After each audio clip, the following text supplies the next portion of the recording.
نظمي، ربنا يديها الصحة.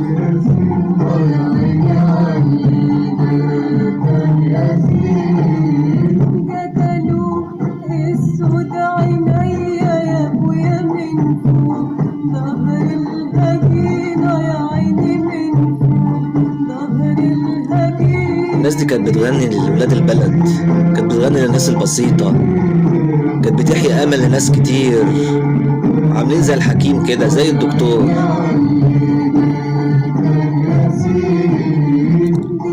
غنوا للحرب، غنوا للأعياد.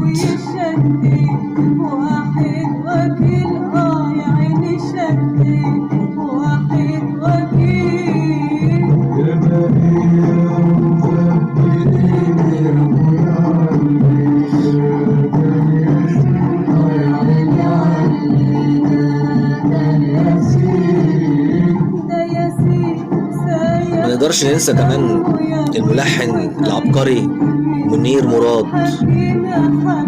منير مراد ده يا جماعة أعماله قوية جدا، قمة أعماله كلها كانت في الستينات والسبعينات.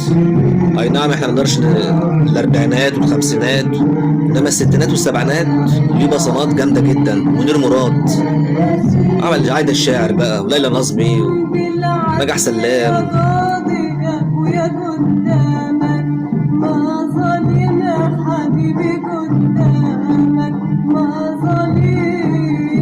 ليلى نظمي دي كانت بتألف في نفسها برضك، يعني هي اللي كانت بتكتب،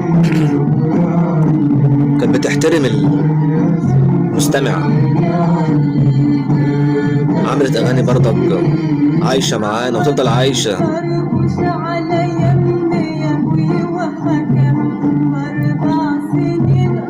متمكنة، هي بتغني الصعيدي وبتغني الفلاحي وبتغني العامية المصرية.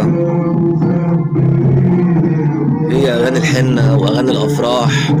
ليلى نظمي مشهورة بيها قوي.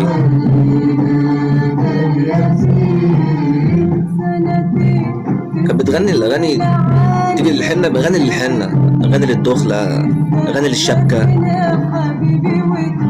إنما دلوقتي احنا لما نيجي تسمع مهرجانات في حنة، الشبكة،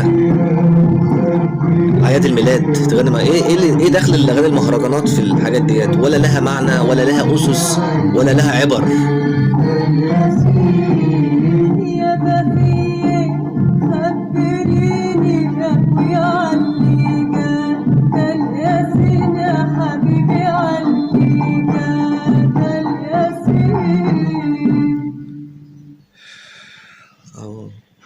نرجع تاني نسمع ذكريات، ارجعوا تاني للأغاني القديمة. يعني هي لحد نص التسعينات هنقول مثلا الزمن كان يقف، بس حظنا بقى اللي احنا نحضر النشاز والكلام الإباحي والكلام اللي ملوش فايدة دوت في الأغاني. بس احنا هنقول كان نفسنا الزمن يقف في نص التسعينات.